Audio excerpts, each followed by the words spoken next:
saluer ce travail que vous venez de faire.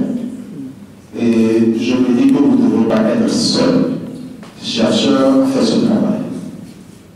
C'est une équipe dans classe. Oui, au-delà de ça, je voudrais que d'autres enseignants-chercheurs qui s'intéressent à la matière électorale s'associent à ce travail. Pour que demain, lorsque nous aurons à organiser des élections transparentes, que vous puissiez nous aider, nous en tant que politique, à organiser véritablement des élections transparentes.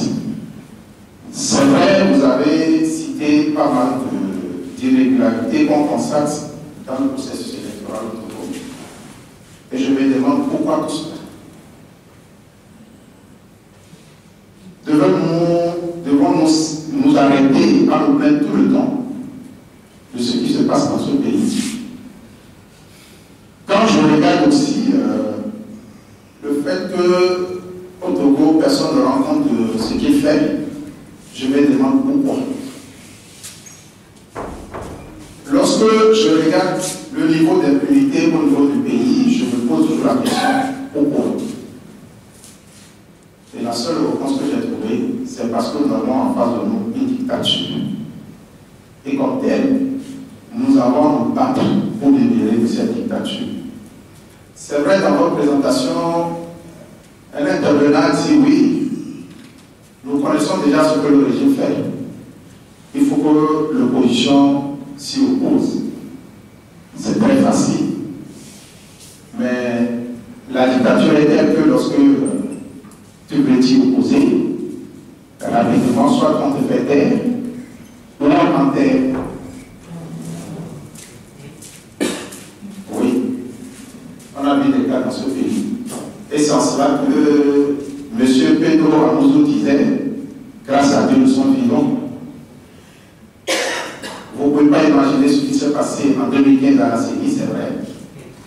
L'un des yeux, vous avez vu juste au niveau de M. Tafardabiou, mais quand vous êtes dans une salle où vous pensez que vous êtes couvert par l'humilité et que des gens cagoulés viennent vous attraper par la nuque et vous poussent comme, je ne sais pas, un petit lapin ou je ne sais pas quoi, mais vous vous demandez, mais il me pousse pour m'amener où?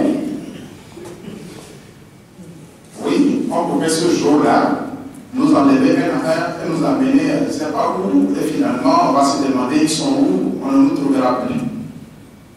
Donc nous avons de bonnes raisons à nous battre pour sortir de la dictature. Dans tout ce que vous avez développé, je pense que je voudrais une fois de plus saluer ce travail parce que lorsque nous voulons les loger dans les trois phases qui constituent le cycle électoral, la phase post-électorale, où normalement les membres de la CENI devaient être formés, où normalement on devait visiter tout ce qui s'est passé dans le processus, où normalement on devait auditer le fichier électoral. Mais cette phase post-électorale n'a jamais existé au Togo.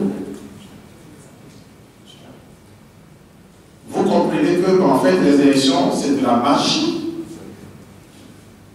C'est de la magie au Togo. Tout ce que vous avez décrit, c'est trop vrai. Et comme l'a dit M.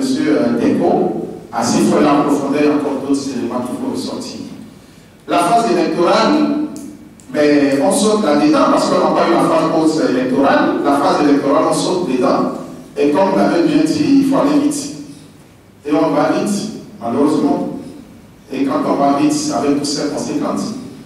Vous avez dit que les élections, pour être crédibles et transparentes, oui, la crédibilité est liée à la loi. Nous avons un problème de la loi électorale au Togo. Notre loi électorale est obsolète.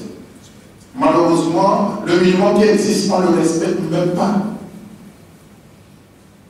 Et ça, s'il faut aller dans l'organisation électorale, mais que vous voyez ce qui se passe au Togo, ben en fait, il n'y a pas d'élection. Il faut qu'on se dise la vérité, il n'y a pas d'élection. Vous avez dit, les résultats sont déjà préconçus. Le reste, c'est du cinéma. Et sans cela, qu'on veut nous manger encore en 2020. Et je pense que votre communication, je la salue, parce qu'elle contribue à éveiller les consciences Et je suis désolé que je ne vois pas beaucoup de camarades politiques dans la salle. Vous avez parlé aussi de la transparence électorale. Ça procède de la CENI. La CENI qui organise les élections, la transparence dépend de la CENI. Et malheureusement, la CENI qui est là, malheureusement, n'est pas une CENI.